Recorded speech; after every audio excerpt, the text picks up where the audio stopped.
Hey, welcome back, Visions fans. Ready Player Will here. Today we're talking about More, character that was just released this week. Finally getting into a character review now that dust is kind of settling, seeing how the AI works, and now that we know a little bit more about the character overall in terms of the state of the game. So let's jump into it. The review breakdown, per usual, character overview. I'm going to do a report card and a character stat analysis, general thoughts, class and job overview, notable Esper vision card and equipment synergies, and then the place in the current state of the game and the future state of the game. So feel free to click on the timestamps at the bottom, just skip ahead if you want to go to those sections. The character overview. So brand new water unit. It's been quite some time since we had a UR unit. I think Titus was the last one if I recall off the top of my head. But she's a Kotodama wielder, red mage, and cleric. So no new jobs added to the game, but this is kind of a unique collection of jobs overall. The weapon is a mace and then equips of hat, cloth, and accessory with a move of 3 and jump of 1. So pretty standard up and down. For resistances, also the same, standardness. 20% to fire, negative 10% to lightning. Her weapon resistances, though, she's technically 20% resistance to magic, which is great. We're going to get into why she is a fantastic anti-magic unit. But she's also got positive resistance 5% to missile, flat to strike and slash, and then -5 to pierce. So not terrible overall, but she's really defined one role because of this, and we'll get to more of why as well. And then resistance status ailments, 50% to silence, which is really powerful for mages where they obviously can't get silence. It's a big way to potentially counter them. 50% to disable, and then 10% to confusion. And disable is a really, really important one because obviously it's everywhere in the game. And then 10% to confusion helps because confusion is becoming more and more prevalent to some degree. So, the DPS report card. Effective HP, and I'll get to the stats in the bottom right in a second. I just have the picture there. Effective HP, which for those of you that want a quick explanation, it's essentially their total HP, but it's adjusted for things like defense and spirit and resistances, where essentially, it's the amount of damage they can take of that attack type to kill them, not just, overall hit points. So, overall effective HP is B-, to be honest. The physical HP is really what's bringing her down. The magic, though, and we're going to see in a second. So the physical HP is a C-. It's honestly not that great. Her overall health pool and effective HP is down with the non-X units. So she's like right there with Glaciella and a couple others. And overall, in the current state of the game, that is rather weak considering that this is it. This is the X upgrade. This is the best she's going to be. So physical HP definitely needs some love. But the magic HP is an A. She's absolutely out of this world. Amazing for magic HP, not only for the resistance, but because she's got a ton of spirit on the passives, and because she also has a magic barrier and shell on her abilities, so we'll get to more of that soon. The primary stat, I have a little comparison here below. Some X units, non-X units, the Sakura, her magic stat, and you can see the passives that I have, where these are kind of like the popular passives, if you will. It's not a stretch to see them like this. Their base stats, magic of 637 is okay, it's not great, so it's obviously great in the state of the game. When you're looking at someone like Sakura, who's only 425, but again, that's a non-X unit. When you look at these X units of Helena and Celir, obviously they also have passives that give them magic boosts of like up to 60%, so way more in the way of passives to get them there, but they are technically in the 700 plus, and more is technically way down below. So definitely less offensively potent, but that's not a bad thing, and you'll see why. She's got a lot on her kit that still makes up for that in terms of trade-offs. So primary stat, I give it an A- still because in the broad scheme of the game, 637 is still a competitive amount of magic, and there are ways to still make her hit hard. The agility is a C+. It's not bad, it's just not great. Average agility in the game right now is sitting about 62, so she's right about average. Nothing too special, but she definitely needs a little bit of love to keep up with the turn order of some of these units. Accuracy is a B-. Overall, she's 8% points above average, and I'm surprised the animation's not showing.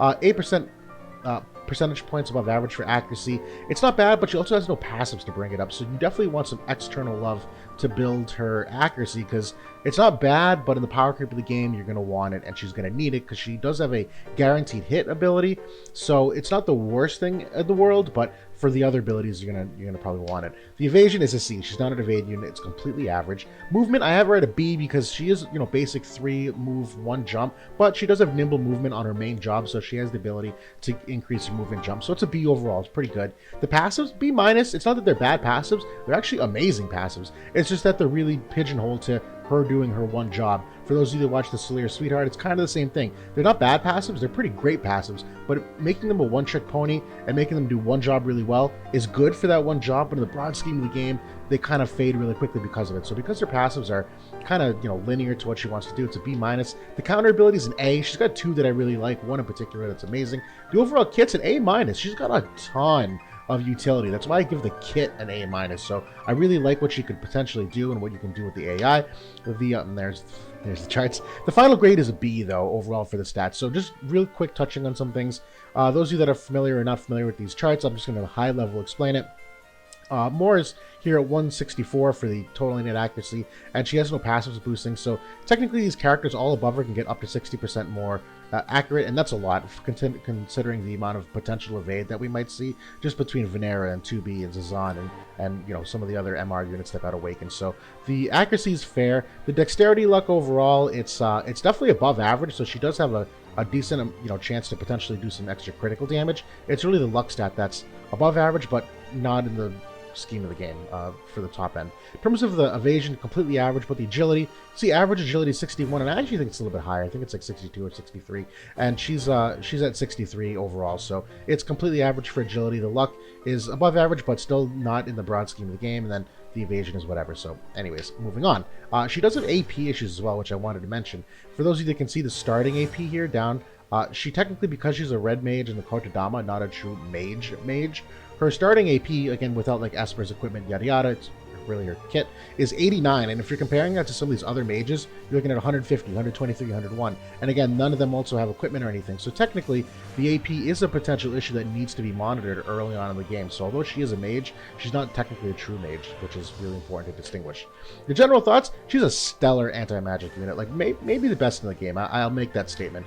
Easily up to 37 SPR or 35% magic resist, or a blend of both. That's insane. That spirit level is like rain levels, magic tank levels of spirit that you're going to see just innately in the kit. It has magic barrier and shell on the same ability, so it's not like you have to manage the AI. This is an amazing ability where she obviously will have shell and the magic barrier to have the damage, and even if you have a barrier break, she still will retain the shell ability, which is why that's so important. She does have a magic reflex on the counter, which we're going to get to in a second, so anytime you have a reflex ability, really important for potentially evading a huge attack. Jamming thrust, which is an ability cancellation for those mages that we saw. A lot of them do have cast time, even if they can make reductions in the cast time. So jamming thrust does have the ability to cancel some of those magic attacks, which is really important. That's an important part of DPS loss. Then finally, she has a chance to inflict silence and magic break on the same attack. So we've got a few instances of silence in the game, not that many, not that prevalently. She's one of the few that's going to spam this a lot, and the magic break in particular too is really big, where you can reduce someone's magic. It's a DPS loss overall, and if you can silence them, it's 0, so you cut out the DPS altogether, so really important there. Really low HP pools, lack of defense, no defense at all actually, and the resist being kind of 0 to average. They're really all 0, they're really all flat. It makes her weak to physical attacks, so you do need a tank to properly aggro her or someone to heal her up, and hopefully she doesn't die to one hit to someone with a physical attack. Great King Mont counter, despite the physical attack issues, being a water unit, and the fact that King Mont can get like kind of high with magic resist, but not that high. He doesn't have a ton of spirit. The fact that she just is kind of a giant magic cannon to that degree can really chunk him down rather quickly overall, which is really great for those of you that are experiencing tough times with him in the meta.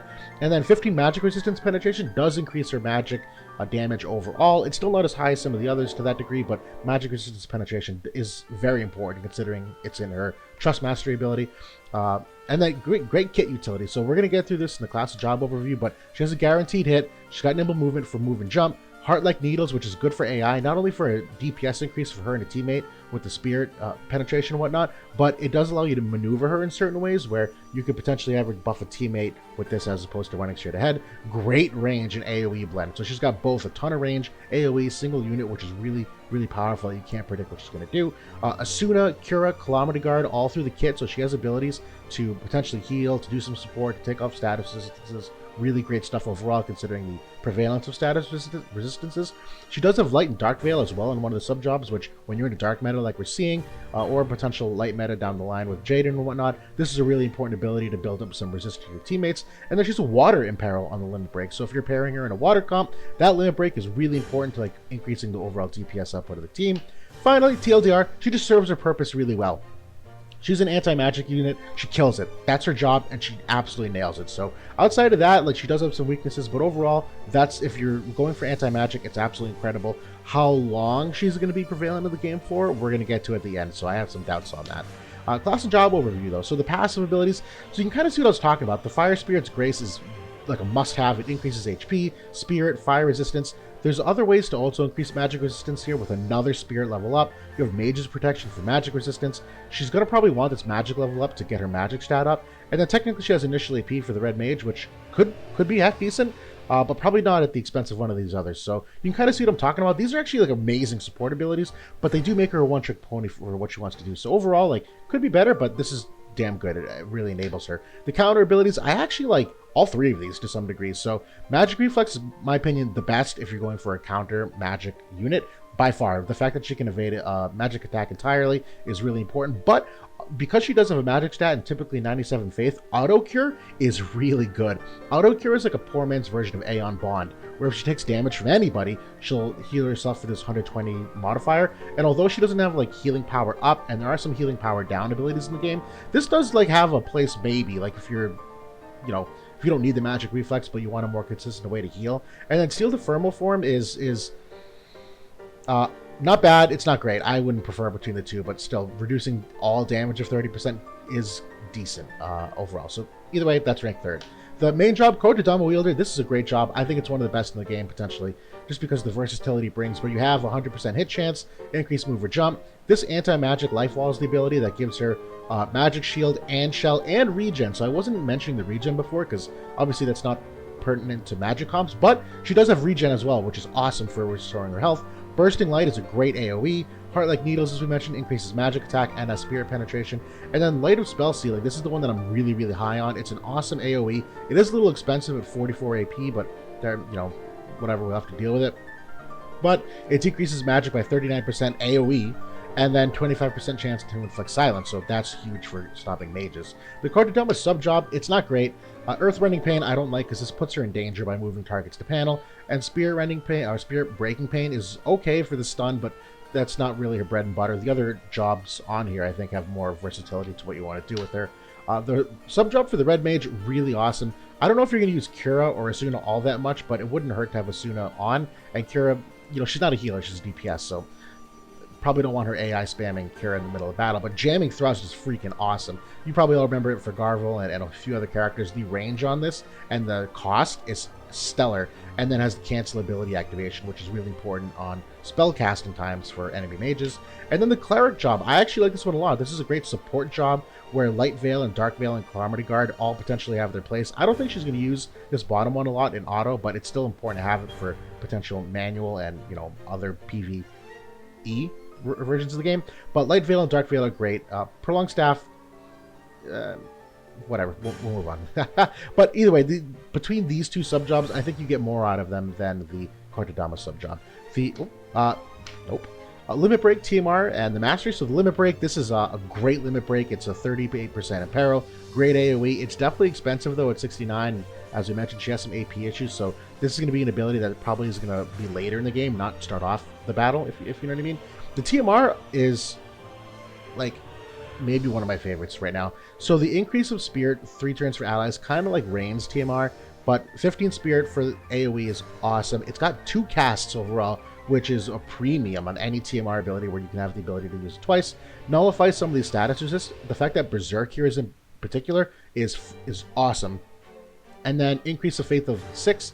Although that's great for farming, it's kind of like Cecil's TMR, where you're going to get Faith if you want to farm someone. This is also technically a DPS increase, where when you enter a battle, you start at 97 Faith, and in the damage calculation, your Faith or your Bravery is taken into account at the end of it for a big multiplier, if you will. And the fact that you can increase your Faith up to 100 means you're technically getting an extra 3% on that final modifier. So it is technically a DPS increase to that degree. So the fact that, yeah, you can use it for farming, but that it's also a DPS increase here, we're not even talking about the stats. For an accessory, 328 is great, 10 Spirit is awesome, and then 12 Critical Avoid. Critical Avoid might be one of the most underrated stats in the game, where, as I mentioned in previous videos, with the increases to critical damage, critical hit rate, to be able to increase the critical avoid rate, which there's a whole different topic on how it essentially works, but being able to avoid taking critical hits is a great way to potentially stay alive and not get bursted down too quickly. Notable vision card synergy. So this one's not out yet, but it should be out within the next week or two. Stellar Guidance is kind of the more vision card, and it's a beastly one at that. So 168 magic, 3 agility. For the unit, the water unit, it's 10 spirit, so she gets an extra 10 on top of what, the 37 I think we already mentioned earlier. Magic 10% buff, so her magic increase. Crit rate -5, not the worst thing in the world. But then for the party, water units gets magic attack 35 up. So if you're in a mono water comp, that's a huge modifier to add, and it's big for her as well when we're talking about damage output. And then critical damage of 13 is really any critical damage boosting ability is awesome, particularly if you're going to put her with Titus, which you probably will if you're going mono comps to some degree. Being able to give him extra critical damage of 13 on top of what he can already do, he's going to be an absolute monster, and she will too, to be honest. Everyone benefits from that. And then the cast time minus 100 is the element ability for water. That's great for her because she has no other way to reduce casting time, but overall 100 is kind of weak, so it could be better. The other ones, though, not a ton outside of the regular magic cards like Solidus or the Black Rose Lena one for agility, but Siren's a great magic card if you're going against some other potential water meta. It's got some fire resistance, I believe, on the party ability. Holiday Party is another good one, 20 AoE resist, and then also the Dexterity. There's a couple things on this card which definitely helps her. Unfortunately, can't remember off the top of my head. I'm an idiot.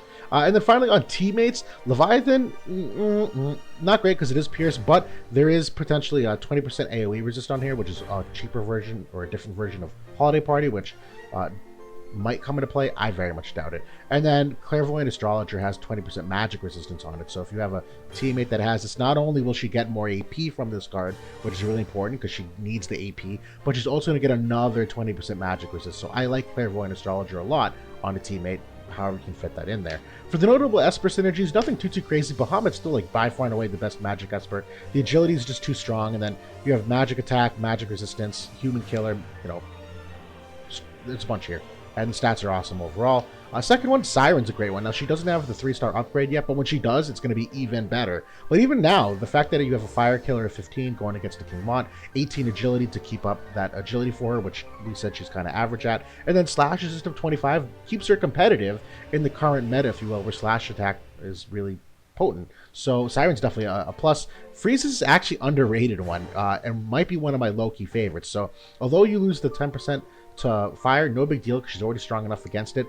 But although Freeze's big modifier increases the ice attack, technically the other ones still benefit her a lot for the job she needs to do. So fire resistance of 15, which will essentially wipe this out, magic resistance of 6, magic attack of 15, and spirit increase of 15. So if you're going for that real anti-magic and potentially get to King Mont, this is a great one overall. Really like it. Diabolus, another great one, slash resistance of 20, increase magic attack up. She's not going to get the benefit of the dark attack up, but it's kind of the same thing as Freeze's. It's still great stats overall for what you want to do. And then Mind Flayer is a cheap MR that's doesn't have a 3-star awakening yet in Japan, so I wouldn't expect it anytime soon. But regardless, if this is the one that you have access to, this is still an amazing board for her for the job that she needs to get done, so don't count it out either. The equipment optimization, it's really just two. It's the Platinum Mace, where this is kind of the toughest one to max in the game. We know there's some really bad calculations between maxing these stats, so it's hard to max out this equipment, but it is definitely the best. The magic build is by far my favorite. I don't know why you would do any of the either two. The other one, though, Healing Mace, also really good. The problem I have is I don't think you can turn off the abilities on equipment like this. I could be wrong. I need to double check that, but you don't want her spamming Kurata in the middle of the battle. But it does have 8 accuracy. The magic stat is still pretty decent compared to the Platinum Mace. It's not a big difference, and she still retains the modifier. The last thing, though, not out yet, but Trials of Reckoning coming out soon. There's going to be an event. It's one of those box events where you're going to get this 3 stars, and it's technically, I think, a more featured event, where this is a great piece of equipment to watch out for her, where there is a barrier build and an aim build, two things that she obviously wants to either hedge against or to increase to really do her job better, but it's got a decreased AP consumption of 20%. So for someone with AP issues, this is a great item overall. And then finally, placed in the current game, she's amazingly strong for the next month. Unfortunately, that's the reality of it, because she absolutely smokes King Mont, does counter Black Rose Lantern to some degree, but here's the problem. Charlotte, who's a new tank, is lightning. She's projected to come out in the next 2 to 3 weeks, given the schedule in Japan. Now, there might be some amendments to that, because we still need some Winter Unit X upgrades and a whole bunch of other things, and raid content for the Santa Claus, and there's some question marks, but she's kind of near on the horizon, so you got to be careful. And then the impending lightning meta with the Final Fantasy VII event coming out in a month to a month and a half. This is going to be a lightning meta, and Moore is just going to absolutely get smoked by it, considering that she's weak to physical and whatnot. So she's really great right now, but probably doesn't have that much lasting power in the way the meta is going to evolve in the game. So that's, if we're looking at the schedule, most recent, is at the bottom and most furthest is at the top. So like this is where we are right now with this release. We're gonna get the Miraga event, the Vision card next week, but then like really quickly it's gonna be Charlotte, and then Lightning meta is gonna be here before you know it. So by the time you actually build her up, you know, all the resources it takes to max an X unit probably takes you 3 weeks to a month potentially. You're already gonna be here in a new meta, or at least encroaching upon it. So that's more in a nutshell. You know, it's a great unit for what she wants to do. How long she lasts, how effective she really ends out remains to be seen. I think she's still a strong unit overall. It's just maybe not the one that you have to must pull, and I don't think she's meta-defining by any means. So for those of you that have pulled her, hope you enjoy using her so far, have fun. By all means, I'd love to hear your thoughts on her so far in the comments below. Questions, critiques, commentary, all the above and below. Please leave, and I'll be happy to respond to comments. So take care, guys, and I'll talk to y'all soon.